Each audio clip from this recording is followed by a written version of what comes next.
Welcome, everybody. I'm Deborah Kagan. I'm the Executive Director of the New Jersey Bike and Walk Coalition. And this is part of our Safe Network webinar series. We are very excited today to welcome Mike Viscardi from New Jersey Transit and Cheryl Kastrenakes from Greater Mercer, TMA.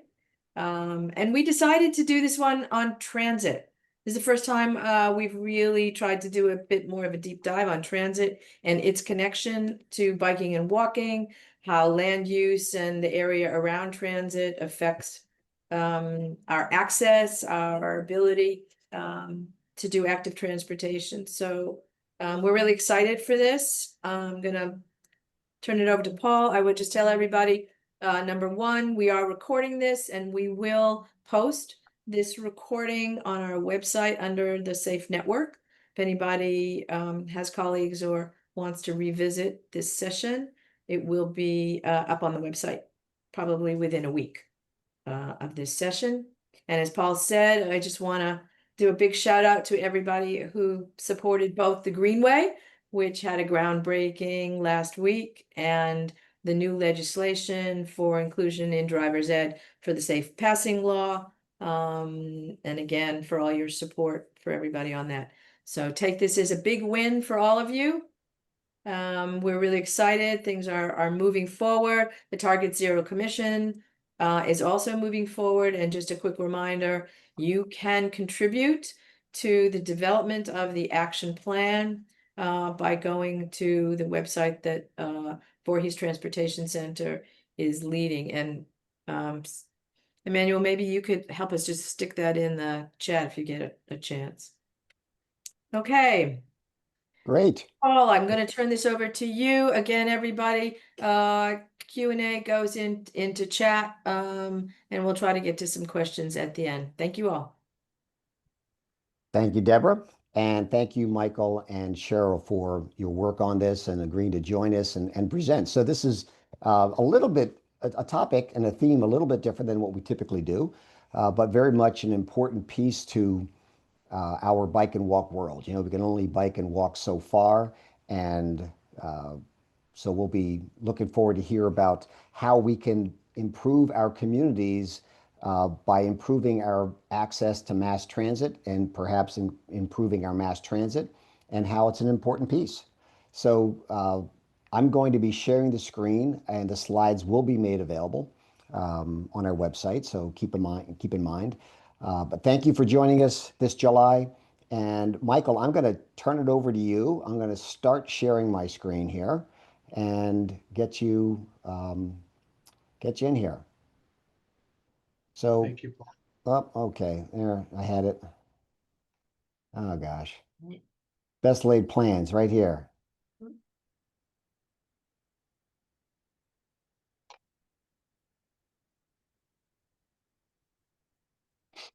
Is it open?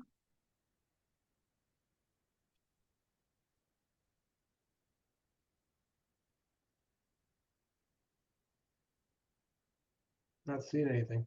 Yeah, no, I'm sorry. Oh, One okay. second I didn't there. know if you were waiting for me. Yeah, no. It's like I had it up. There we go. All right. And boom. Can you see it now? Yes. Great. Okay. So, all you. All right. Thanks to the New Jersey Bike and Walk Coalition for having us. A lot of interesting things to talk about. We're not going to get into all the details.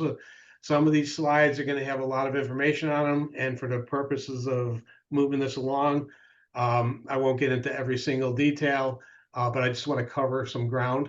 So the first, for my part, it's going to be talking about safe routes of transit, working with municipalities first and last mile. And the Middlesex Greenway connection was a planning project we did with Middlesex County and Metuchen working with us, and NV5 as our consultants. So I'll talk about a little bit about those.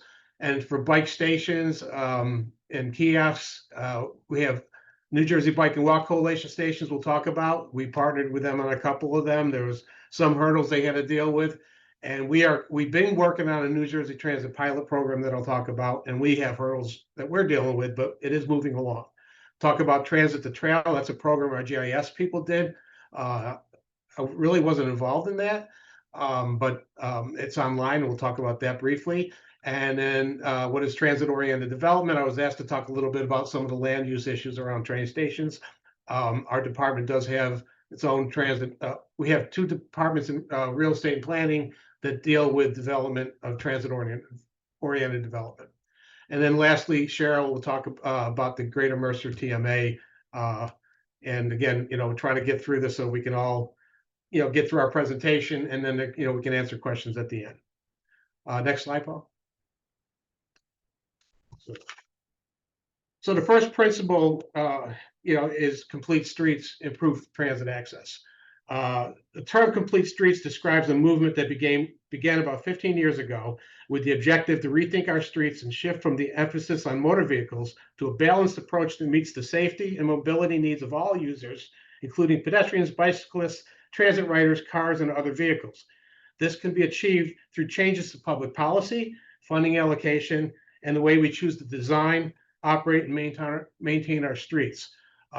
This falls hand in hand with the current effort by the state for Target Zero, which I am involved in, and there's a whole array of ideas that are being worked on to improve transit access, as well as obviously zero deaths and zero as we move forward. We want to reduce injuries and deaths, and we know between pedestrians and bicyclists, there's a lot of crashes that occur. One good news to announce, speaking of complete streets, starting in August, Mike Dannemiller, who's done complete streets all over the country, is going to be joining New Jersey Transit. We're very excited to have him. And since we're talking about complete streets, I just figured I'd mention it here, that he'll be joining us. So it'll be a great addition, and I'm very excited about that. One of the things with the safe routes to transit, next, I'll stay on this slide for a second. So, as we said, there's policies and practices, equity, network planning, transit access, emerging modes, and placemaking. Next slide, please. So the general principles of safe routes to transit is New Jersey Transit is not DOT, we're not a county, we're not a municipality. What we're trying to do is work with municipalities on first and last mile, introduce them to complete streets, provide some consulting services to do an audit. Maybe like generally we'll do an audit a couple miles for bike and maybe three-quarters of a mile for pedestrians, and do an analysis for a municipality. It's not a set program. We've been kind of feeling our way through the last few years, get some funding. We'll pick a few municipalities if they come to us and say, hey, can you take a look at our municipality? And we just provide a service. We're not gonna paint bike lanes in municipalities. We can certainly do some planning and visualizations to show what can be done. But at the end of the day, it'll be up to the municipality to take that plan. And we have done a few plans, and some of the municipalities have gone after funding. I'm not going to get into all of that today because we got a lot to cover. But we, somewhere down the road, it'd be good if we could have like a regular program where every year we would do a certain amount of safe routes to transit for municipalities. Obviously, all municipalities have, if they don't have a train or light rail, most of them have bus service of some sort. So safe routes to transit includes not only bus, light rail, and rail, it also includes people commuting from one point to another. So when you have the trail system that you're talking about, that's very important to have all these connections made. So the next thing we'll talk about, next slide, is trails to transit. And a couple projects I've been working on. One is the Henry Hudson Trail. I'm not going to get into it too much today because I've been working on it for about 11 to 12 years, and working with Monmouth County, working with Matawan and Aberdeen. We got a long way to go, but we are moving forward with that. We've got grant money to do the design work. So the things with trail to transit is a lot of back and forth, where it's great if you can have access, off-road access to a transit station, but by the same token, it's great if you could take mass transit to a location and get on a trail and hike or bike, at different destinations. We'll talk a little bit about the application that the GIS developed, but here I'm just talking about connecting trails to the stations, to a bus depot, to a light rail station. And we're going to talk about one example that we did a couple of years ago. We worked very closely with Metuchen and Middlesex County. Next slide, please. So this is the Metuchen Connector Trail, the Middlesex Greenway. I'm talking to a bunch of people that are, preaching to the choir here. So most people should be familiar with the Middlesex Greenway. It runs from Metuchen to approximately, I guess, Ford's, New Jersey is where it ends. It's abandoned trail goes further east to Perth Amboy and further west into Dunellen. We're just going to talk about for now the trail that's there and connecting better to get to Metuchen train station. Next slide. So the study overview is create concept level designs of bicycle and pedestrian facility improvements, determine safe and accessible connections between Metuchen train station and Middlesex Greenway, propose improved bicycle parking facilities at Metuchen train station. For many years, I've been getting requests for new racks and new facilities. And if you're familiar with Metuchen station, there's not a lot of places to put the racks anymore because everything's pretty well developed. There are some bike lockers there. I'll talk a little bit about bike parking in a little bit. Next slide, please. I'm not going to get into all the demographics of Metuchen, but it's surrounded by Edison. It's a heavily used train station. It's right in the downtown area, so you're very close to the trail we talked about. You have a municipality that is very bike friendly. Like everything else, any towns that are already built up, doing bike lanes and things like that take a lot of work and a lot of sacrifices where some people have to say, hey, this works. Let's put a bike lane here. Let's get people off the road. Yeah, we'll talk about a little bit about the bike parking there when we get into the stations. I'm not going to get into all the survey results. You guys can go through. We did get a lot of respondents that use the station. And basically, a good percentage of them do either bike or scooter to the station. Next slide. This kind of shows the concept from the survey results. This shows you the pink is the Northeast Corridor. And we created a couple connections from the trail because even though the trail goes right under the train tracks, it is not at the Metuchen station. It's a little bit south of that or west, depending on how you look at the rail map. So we looked at connection points from both the west end and the east end, and we asked which respondents would use these bike. They'd be a combination of bike boulevards, painted bike lanes, maybe even some multi-use, multi-purpose paths, which are basically wider sidewalks. Next slide, please. Again, this is just showing some of the responses and preferences. This shows some results of who would use the Green Street access, which is on the east end of the station. And again, this is a combination of bike boulevards, painted bike lanes, maybe safe crossings on Amboy Ave and Woodbridge Ave. Again, this is just looking at a high level concept. Next slide. So path preference to the train station or bus stops. Obviously, most people prefer a protected bike lane. Many people would use the multi-use trail. People will use it. Less people are concerned with a conventional bike lane. And less people would use shared lane markings, which is pretty typical for your range of bicyclists. A lot of we know the commuter bicyclist is not necessarily the same person who's going to ride on a highway. They might feel safer riding on a sidewalk. So I mean, there are different users when it comes to commuters. And again, it's not just people commuting to transit stations; it's people commuting to their place of work and using a network of combination of bike lanes, sidewalks, and when you can, a trail. Next slide. This is just more survey results. People want secure bike racks, bike lockers, and bike stations. There is a location that Metuchen owns. They own a parking lot to the west of the station. And there's a lot of areas where we identified they could put a bike station. We'll talk again a little bit about the stations. Next slide. So we had stakeholder meetings and next steps.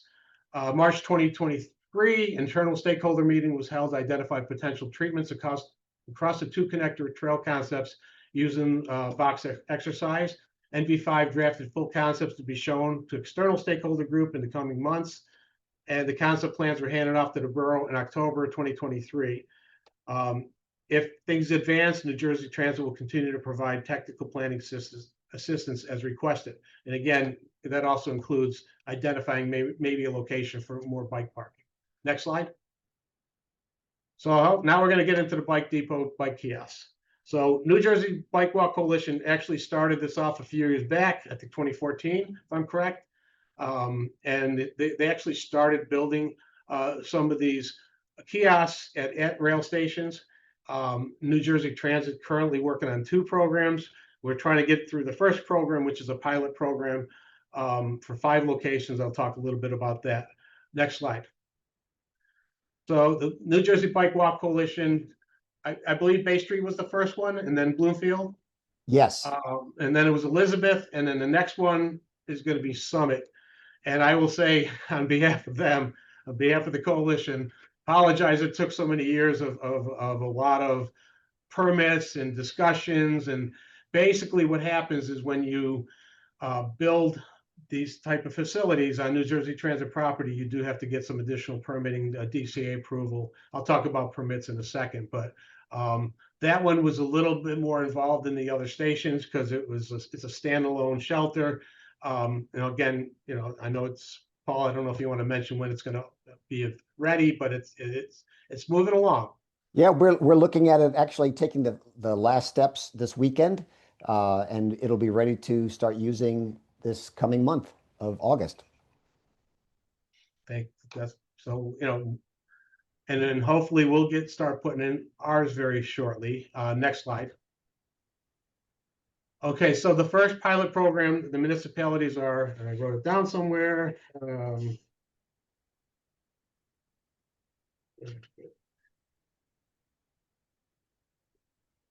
Basically, we got Rahway, Newark, Penn Station, Newark Branchbrook Park Light Rail Station, Hoboken 2nd Street Station, and Red Bank. They're all going to be getting Uni units that hold 24 bikes. Uni will provide administration and maintenance. The shelters will be available with a phone app. No charge to renters initially. Installs anticipated by the end of 25. It's probably looking more like early 2026, and I'll talk about that a little bit. Current bike lockers will remain in place for now at these stations. We're not going to get rid of amenities that we already have. We do have bike lockers at some stations. After 9/11, our police department requested that we no longer put in the bike lockers because you can't see inside of them, and there was concerns for security. We have had a lot of discussions with them since. They're in favor of these Uni type of stations. They are also in favor of a new bike locker type that you can see in, and you can check underneath, and there's some more flexibility. We're not there yet with the lockers, but we want to get through this pilot and get some of these in. And then we are also using federal funding. I'll talk about that in a second. And then we have another round of up to 12 stations, and that's also using federal funding. But we got to get through this process first before we can get to round 2. Next slide, please. Mike, before you move on, if I could just quickly slip in a question around bigger electric bikes and the seems like a trend of more and more people parking their electric bikes. Perhaps there are delivery workers and taking up a lot of the rack space. Can you comment on that and how you might be dealing with it? The biggest place we've already identified this as a problem is at Newark Penn Station, because all the racks that are there, 95% of them, just throwing a number out there, have these service bikes. I'm sure that's, I know that's not the only location where you have that issue. The rats is the first I've heard of that, but it doesn't surprise me because these are, some of them have food in, and God knows what they have in those packages. This has become more of a problem in the past year and a half. There's a few solutions to this. One is working with the cities to maybe create a separate bike station specifically for these type of vendors, because it's their residents. These people are working people.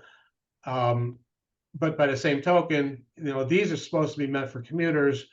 So that's an issue. It's an issue that's going to have to be addressed as we move forward. I think the Newark Penn Station one is going to be the biggest one where it comes to the forefront that more has to be done to address that issue. Great, thank you. I don't, you can see the general dimensions of the Unipod here, approximately 17 by 14. Again, they hold up to 24 bikes. I won't get into the whole how the apps work and everything else. I'll say this: Uni's done it already in Jersey City, and they've done it with the Port Authority. So with us, is a little bit more involved. And next slide, please. I'll just show you a couple of the sample sites. This is Rahway. Next slide. Next slide. This is the Red Bank. The red dot is approximately where we're going to put the kiosk here. The problem here at Red Bank is it's a historic station. So we got to be cognizant of the design of the unit as we go through the permit process. Next slide. So I'm not going to get too far into details of the permit process at this point, because it's a wide range of things you have to deal with. If you pursue federal grants and you use the federal money, FHWA, we deal at transit a lot with FTA. The National Environmental Policy Act, NEPA, was signed into law on January 1st, 1970. NEPA requires federal agencies to assess the environmental effects of their proposed activities prior to making decisions. The range of actions covered by NEPA is broad and includes making decisions on permit applications, adopting federal land management actions, and constructing highways and other publicly owned facilities. For bicycle trails and for bike kiosks and other bike amenities, basically, you can do a categorical exclusion, which is just you fill out a worksheet, you give site plan, you show what you're doing. It gets a little more detailed when you get into things like 106, which is for your historic, your SHPO. That's your assessing if there are historic structures. In the case of Newark Penn Station, and in the case of Red Bank, they are considered historic. So those structures are going to have to go through a little bit more of a review. There's also 4F in the federal process. That's more applicable to where there's public parks. Other regs and permits, I had mentioned before, DCA, that's a state regulation agency, Department of Community Consumer Affairs. Basically, anything we build on transit property, we don't necessarily have to go to municipal approval and go through the process with the municipalities, but we do have to go to DCA if we build anything on the property, and that includes bike stations. So we also have to go through a DCA process as the coalition doing it with Summit. In addition to that, it's more for trails, but in the case of some of the structures, we might need some DEP approvals depending on the location. And of course, even though we're not subject to local zoning, we always try to not shove something down their throats. If we put a structure in some place that's a setback, nothing's supposed to be built, we're not going to put it there. We're going to put it in a better location. Next slide, please. Transit to trail, I'm not going to spend too much time on this. You can go on our webpage and you can find this.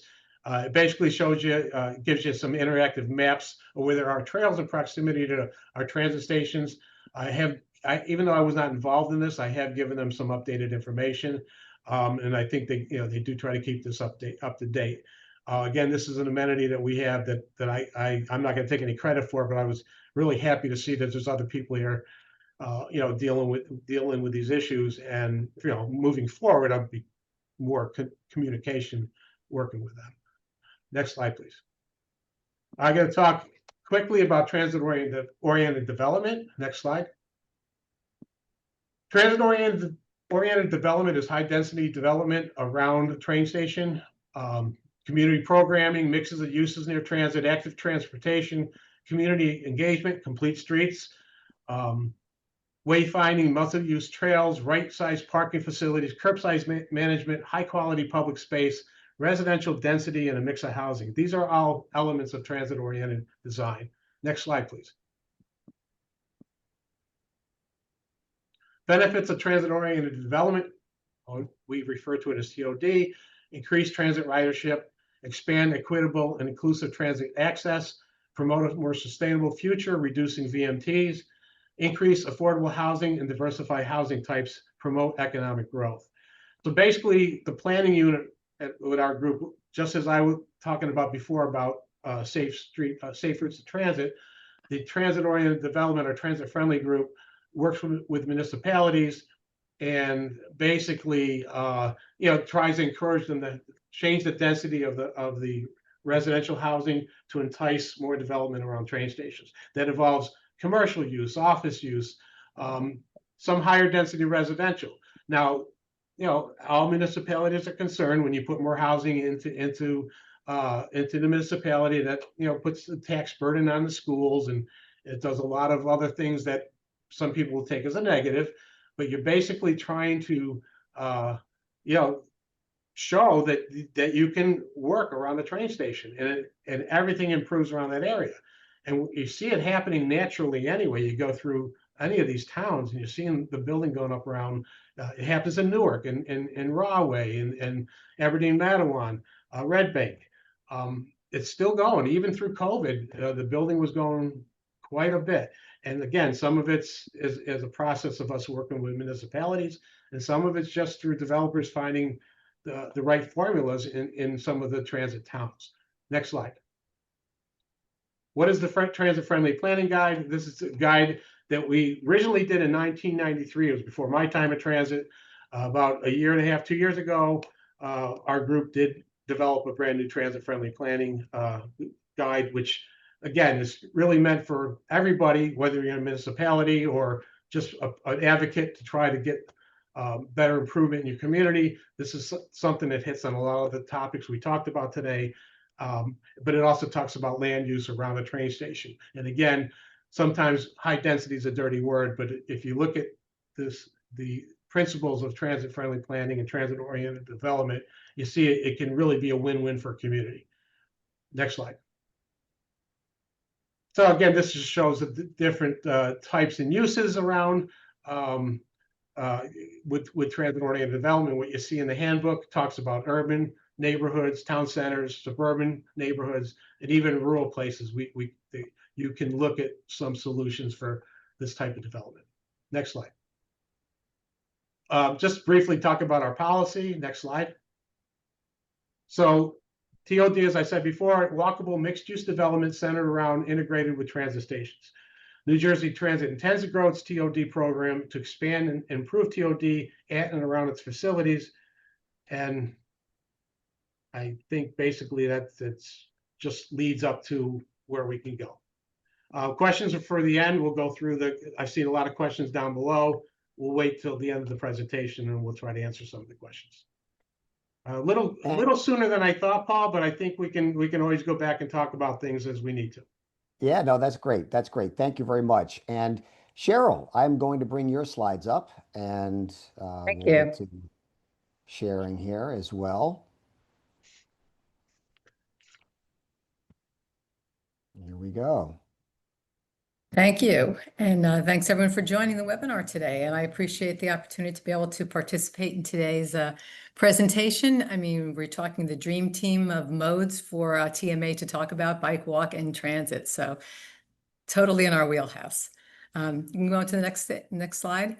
So as I go through, I'm going to be talking about TMAs in general, but I'm going to start by talking about GMTMA. So for those of you who aren't familiar with transportation management associations, and for us specifically, we are a nonprofit.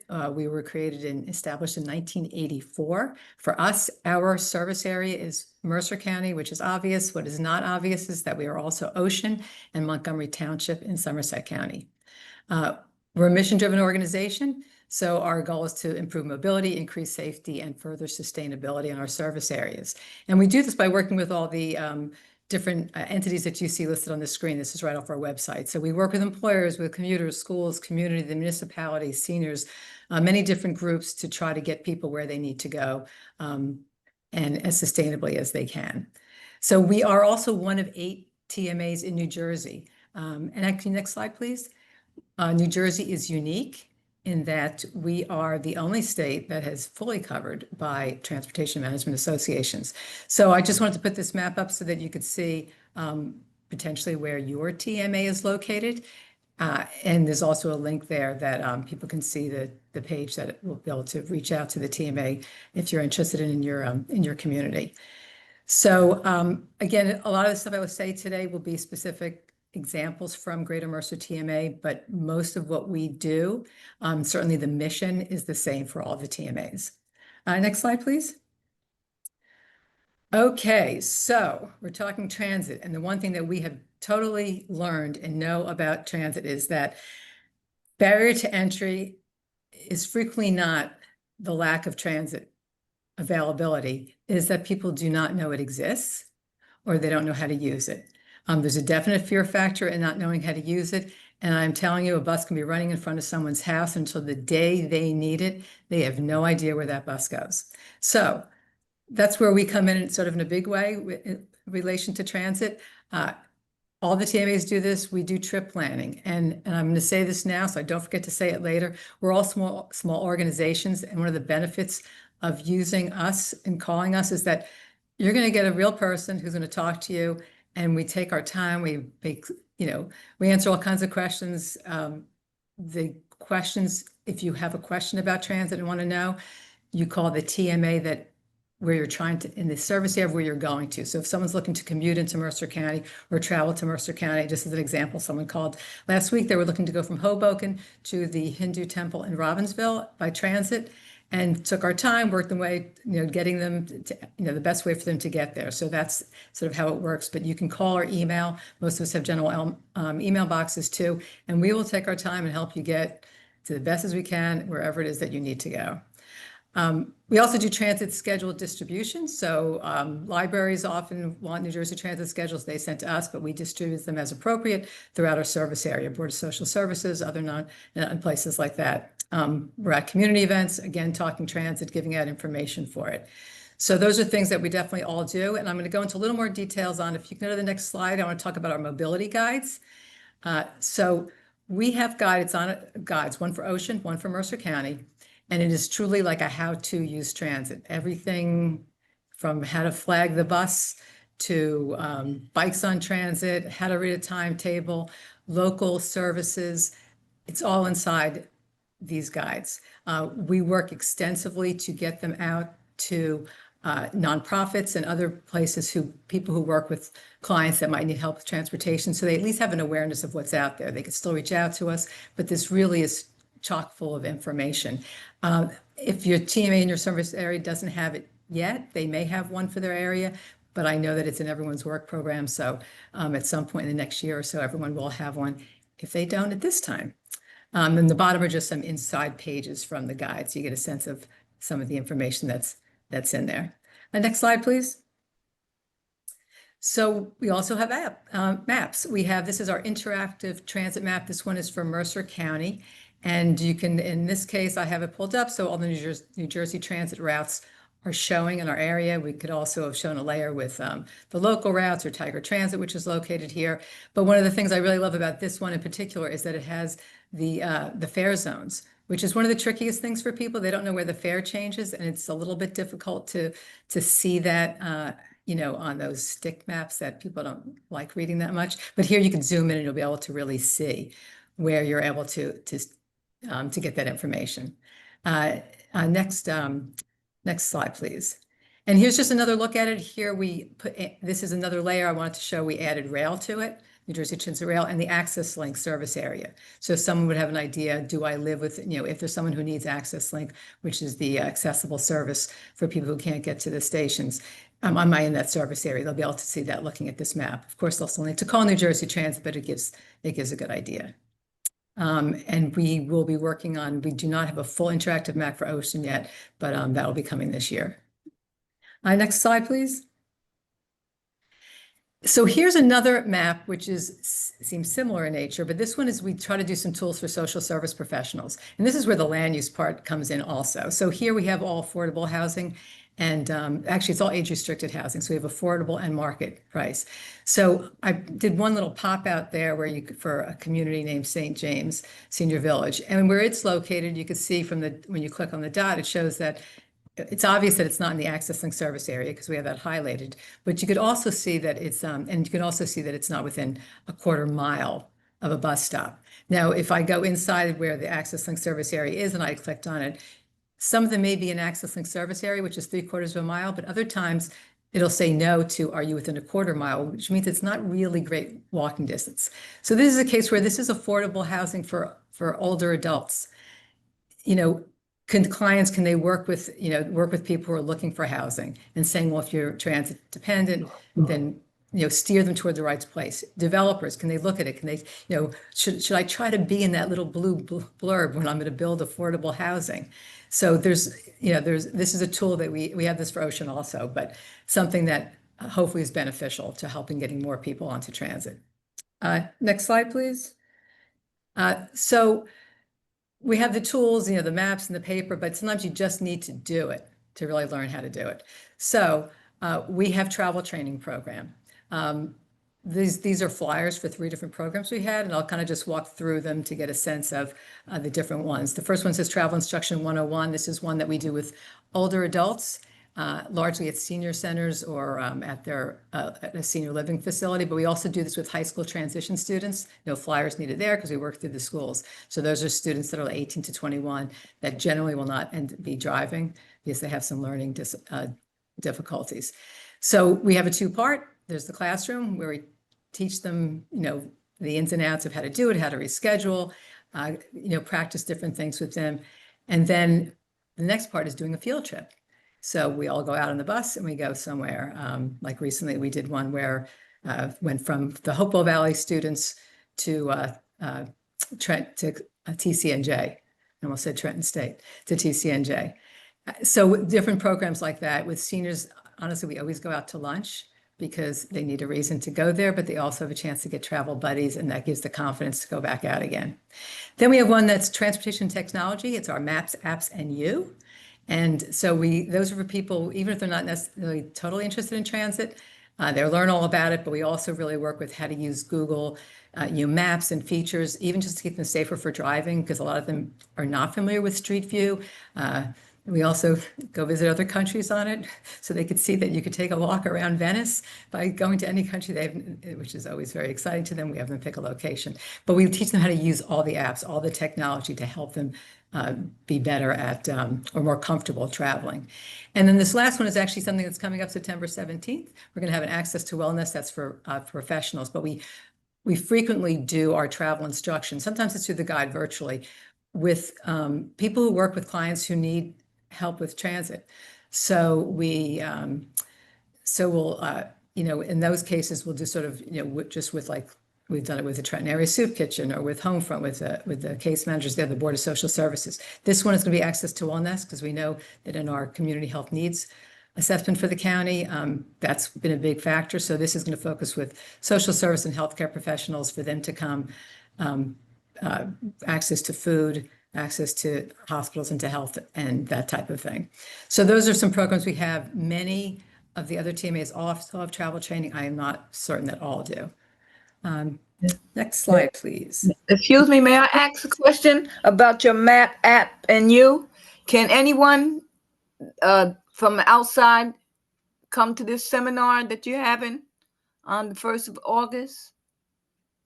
Oh, well, that, I'd have to check that out because we're doing it for the Hopewell Valley seniors. If they're fine with it, I'm fine with it. Please send me an email. Okay, appreciate it. Thank you. Sure.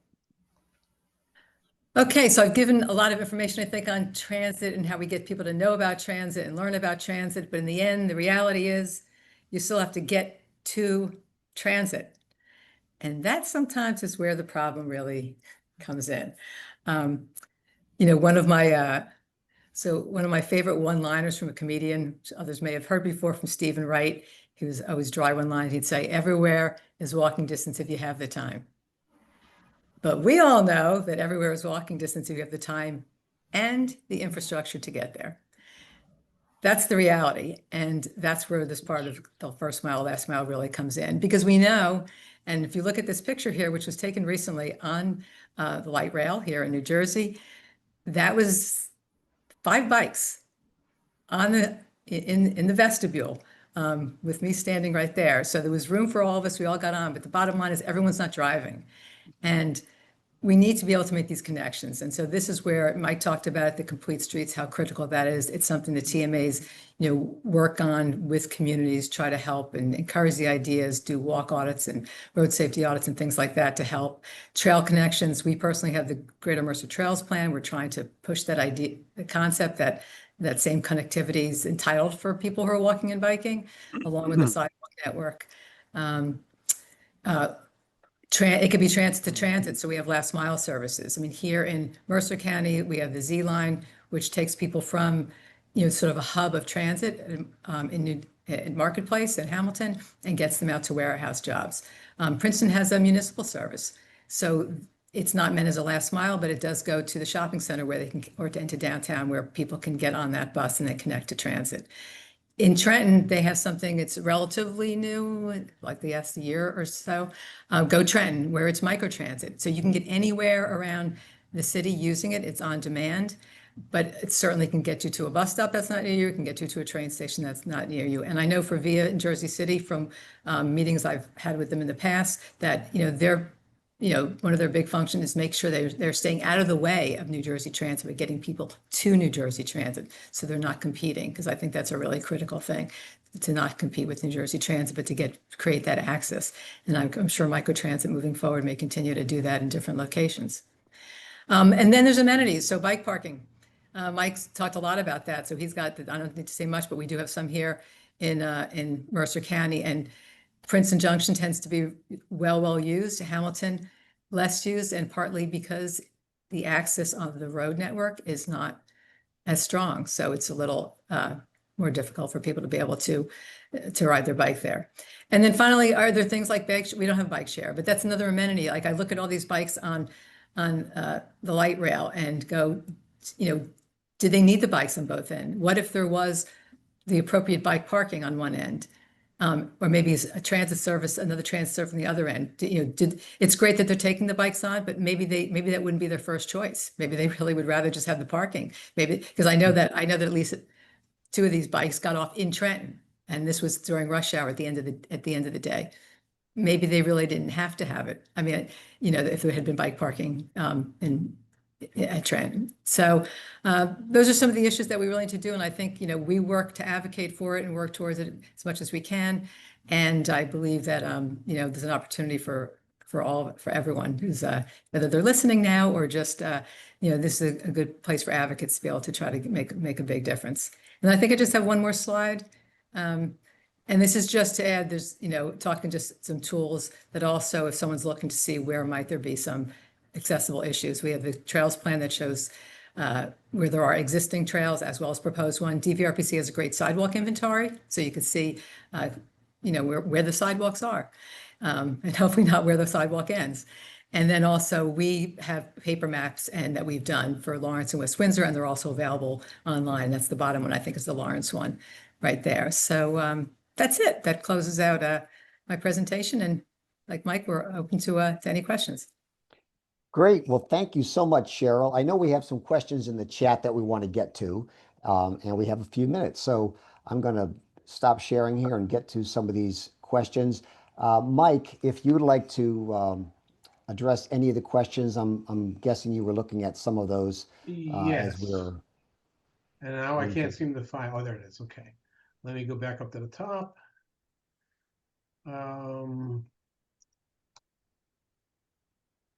Plenty of places for improved covered biking. Metuchen, you remove a few parking spaces. Well, we did identify an area on the Halsey Street parking area, and there is a sidewalk that connects to the platform on the inbound at the Halsey Street station. We told the municipality if you want to get into contracting, do an RFP or something, we would work with them.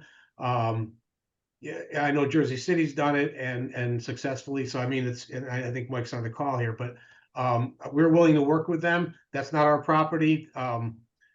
I honestly have, over the years, have looked for locations at the actual station. We've maxed out the bike racks. I'm not sure about the lockers, how heavily they are used, but I don't know if there's enough room where the lockers are to put a unit.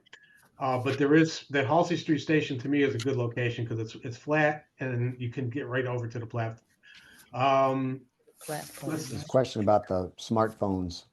Yeah, access. that, I think without smartphones, I'm hoping that at least with UNI, anytime we do some of these type of programs, we have to do an RFP.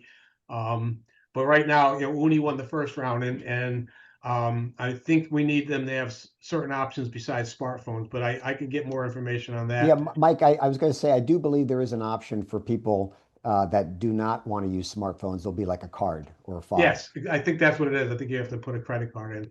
Yeah. You don't have to pay, but you gotta, you have to do something similar to that. Right. There's some more questions here. Jeff Bernick, yes, Ebony Mattawan, as I only briefly mentioned the project, the connected trail, the Henry Hudson Trail to the Aberdeen Mattawan train station.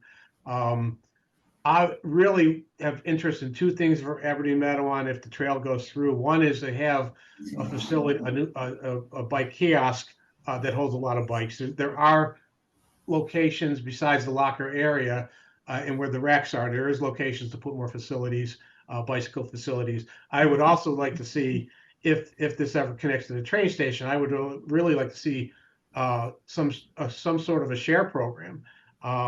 People, it's twofold. One is, people could rent a bike to ride on the trail to get to the train station, or people could take the train to Aberdeen Mattawan and rent a bike without bringing the bike on if you don't want to do that, and ride on the trails. And that's, again, to that other application we have, there's other places you can do that. There's a Convent Station, there's High Bridge, there's a lot of locations where you can get the trails. But yes, Aberdeen Mattawan definitely is in the radar to, put facilities there. There's a Bikes question on about, yeah, bikes on trains. train. We've come a long way from where we used to be. Any folding electric bike or scooter is allowed at all times. Other bikes, it's up to the discretion of the policy is kind of, there's some areas where the conductor has some flexibility. Obviously, rush hour trains are a little, as people are starting to ride the trains again, it's getting a little harder for them to allow some of the bikes on the trains. Again, if they're folding, you won't have a problem. I will also say if it's gas powered, they're not going to let you on if it's a gas scooter or a gas bike. The other thing, and it's something I've tried a few times working with the rail folks, is they actually have a car, maybe not every train, but maybe some of the rush hour trains, maybe you have one car that you empty out half of it and you allow bikes on it. That's a tough one, but it's doable. It's been done in other places. It's a lot of work with dealing with you have to deal with the rail folks and the operations and things that they have to deal with, but it has been done. So that's something we definitely still want to kind of pursue. Right. But the policy has come a long way since Governor Murphy changed some of the rules on scooters and bikes, e-bikes. So we did develop some flexibility with that, but there's still restrictions, and it'd be great if you can kind of get rid of where anybody wants to take a bike, maybe not every single train, but maybe one train at rush hour, you want to go to New York and bring your bike. It'd be good if we had some place where it's more official and you have to worry about whether they're going to let you on or not. We do recognize that, but there are a lot of other issues that are involved with that. Yeah. Thank you, Mike. I see Cheryl has some fans of the GIS maps. Yep. And you start off saying that it's sort of like the best kept secret. A lot of people just aren't aware of the transit that is available to them. I guess the old saying of mother is mother of invention. I'm saying that wrong, but the point being, until we really need it, we don't really explore it or understand it, and then we need to kind of go to school on it. And how do you find the response to your workshops and resources for people just navigating the transit option, Cheryl? They've been actually really very successful. We learned early on when the first coordinated human service transportation plans needed to be developed back in like 2007. We did an extensive amount of community outreach and engagement. And we really did find that communication was key. It's not that people don't want more transit and having more transit. We all know there's financial constraints, Doesn't mean we don't all still want more. We also know land use planning hasn't been ideal for making it efficient and effective for some places where people live. But sometimes it really is just that they didn't know. There was that aha moment. And, you know, even for something like travel training, if someone hasn't, even if they took the bus as a child, as they get older, and, you know, they've been driving their whole life, they need to maybe make that transition. They're afraid to because they don't know. The very first travel instruction that we ever did, I remember, because I was part of it, was a while ago. There's a woman, her father had been a bus driver in New Jersey, but she hadn't been on a bus in 50 years. And so she was taking the class, and she was, she was like everyone else, and she was nervous about it. When I talked about the kneeling bus, at first she actually said, wait, we have to kneel for the bus. Like, no, the bus will kneel for you. But there's this concern that people really have. So we have found it's been very helpful, and we've gotten feedback. You know, it's not often, but actually heard back from people that they made the transition out of driving, and and they're using transit. So that's been a positive experience. So it's been well received for the seniors. At the high schools, it's been wonderful, knowing that we're potentially helping. The teachers really like it. I mean, they're the ones that are working with these students. And, just a quick success from this past year at a school that now they're doing the trip once a week, the one that we did from their school to the ShopRite for these students that so they're doing it now once a week to really get comfortable with it. So it really can make a difference. That's great. I know there's some more questions about additional bike parking, and Emmanuel, I could tell you that Hoboken is actually looking at the city is looking at adding bike parking, both secure and just weather protected on their own property as well. But Mike, you might be able to comment on additional Hoboken, especially during construction. Yeah, well, I mean, I've been for years, I've been going back and forth and trying to identify abandoned bikes, et cetera. So round one, originally we were going to do one right outside of Espresso Joe or whatever, that little coffee shop by the path. With the first one unit was going to go there. We ran into some issues. One is we don't want to build it, and then Elcor comes in and it gets ripped up. But there was a few other issues with that. But we did right off the bat, we thought that was a good location.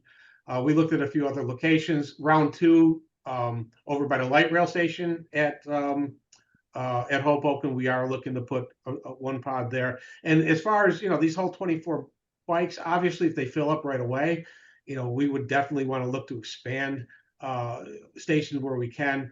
But again, it's not an easy process. Mackenzie asked a question about DCA permits. Basically, state property, you have to do it. I'm not sure about municipal property. But yes, we have to do it. Federal programs we're using repurposed CMAQ money for round one for the bike station. We may use some state funding for that because the NEPA process is taking a long time.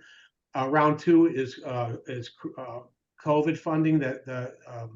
It's a funding thing, CRISA funding. It came out a couple of years ago. We're going to be doing solar bike shelters with the program, and we're doing up to 12 bike stations.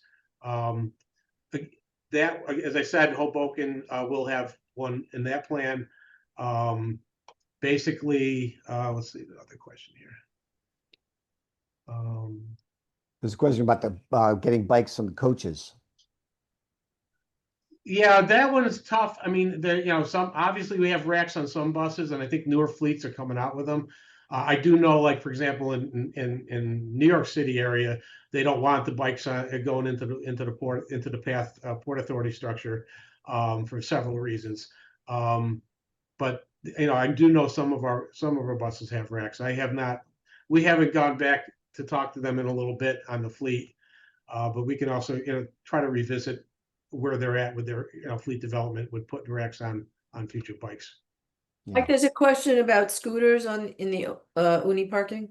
Yes, right now Uni they're designed for electric bikes now, or I would say e-scooters. I'd argue the same thing. As long as there's a place to put it in the unit, I do believe they're designed for electric bikes and scooters. But again, a gas vehicle, I would say absolutely not. And I know even with the electric bikes and the e-scooters, we still have some of the issues with charging stations and things like that. And I'd have to talk to Uni about if they've had any issues, anything like that, where it's a concern of theirs. I haven't heard of anything specific. I've heard of things happening elsewhere, but not anything with the Uni shelters. But I do believe they're going to be allowed. Well, there certainly seems to be a growing need for more bike parking, whether it be a lockable, uni style or bike depot style to weather protected and just, more bike parking, period. And the bike park, the bikes are getting bigger, seeing more of these really big fat tire kind of electric bikes that don't fit into some of the old style racks and works better with those kind of inverted U racks, things like that. I want to just ask Emmanuel if you want to ask your question about the light rail shared path along the NJ Transit and JC in Hoboken. Sure, it's more of an expression of appreciation on behalf of Jersey City and Hoboken. We are, it's just a heavily used shared use path, and we're just incredibly grateful for it. And if there's any data at all about traffic on it or usage, I think it might help us to convince to maybe advocate for it to be expanded. We consider it a portion of the green circuit, Hoboken's green circuit. I think Andrew Wilson from Bike Hoboken might also be here, might be able to speak to that a little bit. And I just want to add on, there may be other little stretches of abandoned trail or rails that people know of in their communities. And it doesn't have to be a long, miles long section to help with the connections in your local community to explore and try to get some momentum to convert those. Well, I will say with my experience currently with the Henry Hudson Trail and how long I've been trying to do this, and knowing the corridor, because we did take a look at that a couple of years ago, there's a lot of issues there, not just wetlands and things in the ground and stuff. It's the proximity to the tracks, future expansion of the light rail, which is always being discussed. I think the best solution there is probably a combination of some multi-use paths and then maybe some trail sections wherever you can put them. It's we've been up and down that area. I don't see it as, I see it as something that definitely would be used if it was built, but knowing the hurdles I'm dealing with an abandoned rail track that's not even there. I mean, it's not, there's nothing there at all, and trying to get it to the next step to do an active rail, light rail right away. There are a few sections you could probably fit it in, but there's a few sections where it would be very pricey and a lot of environmental steps you'd have to go through. So it's not an easy solution. Always open to discussion. I think it has to be a combination of off-road and in some cases some connectors. Awesome. Thank you, Michael. Well, and thank you, Mike and Cheryl, so much, and everybody for joining us today. I think we got through most of the questions. We are just wrapping up and coming to that 2 o'clock hour. If someone would like to just unmute and share a question. I do have one more question. It's about, we've had several cyclists go over the light rail tracks on Jersey Avenue in Jersey City and like break limbs, like get their wheels stuck in the light rail tracks, fall over, and then go immediately to Jersey City Medical Center, which is right there. Is there any way to put like some kind of solution? Because well, I'm going to guess that it's cutting at an angle, because if it cuts at an angle, you're going to have that problem. Actually, DOT regulates the crossings, not New Jersey Transit, but we get involved with the details that have to go into the crossing. Have to make sure everything works. I have seen videos of trails crossing at an angle, very dangerous, and unfortunately, very little you can do because of the gap, the way the gap has to be to allow the track to fall in. The only thing you would have to do is maybe try to create a right angle, like a bend almost in the road, and then cross it at a right angle. But people aren't going to do that. They're going to be on their bike. They're going to see the shortest path is the angle, and it's a problem. But maybe there could be more innovative design to allow for that. But anytime you cross a path and it's at an angle, that gap is getting bigger. Well, and Mike Danamella shared elastometric rail seals. So that's a product that helps kind of, close that gap a little bit, I believe, but still allows the rails to pass through, make it a little harder for bikes to drop their tires in there. Thank you. And a lot of them have them, but the problem is, again, the angle creates that little extra gap and a little more opportunity, a little more tire surface to bend that elastic thing. And, you know, I've seen videos, and it's amazing at the angle what a difference it makes. Yeah, makes it. Yeah, and that's something we teach in you know, street savvy riding. Take them at a perpendicular angle. Sounds like you've asked for those, Emmanuel. Just you haven't gotten a response yet. I can, you know, I can run it by the light rail folks, but I think they're going to basically tell me the same thing. But definitely, if some of the rail seals have gotten better and a little more rigid, then it might be a solution. Well, Mike, thank you there- all. Oops, So go quick ahead. one. Is there one source people can go to about regulations for taking bikes on transit? You gotta look at what's on the policy that's written, even though there's a few things that are a little bit. I use the word ambiguous because sometimes it is up to the discretion of the conductor. If the train's empty, I would hate to see him say to somebody, "Hey, you can't bring your bike on board," even if it's a rush hour. You know, so there is some flexibility, but to change the policy, I think you really almost have to have a dedicated space on up. Again, it doesn't have to be every rush hour train, but maybe one out of every 3 rush hour trains could have one car with, you know, the bikes can go on, and the bicyclists will know that. No, hey, I got to get on that train if I want to bring the bike. Kind of like the people that go to DC and get their car and the train to go down to Florida. You know, you could do something similar if you know which train is going to do it. We just got to get to that point to convince the rail folks to start to develop a fleet. And I don't think it's rocket science. You just empty out some seats and redesign it so you can stick bikes on there. It's been done, and again, I've seen it. So it's just a culture thing that we have to work on our end. And Mr. Dandermiller coming along, I think we have another good advocate here to, you know, help carry some of these concerns, you know, to our folks that run the bus, light rail, and rail. Great. Well, thank you. We're just over our time. I want to thank everyone for joining us on this very warm July day. Thank you, Michael, Cheryl, so much for preparing and presenting today. Everyone joining us. So have a wonderful afternoon.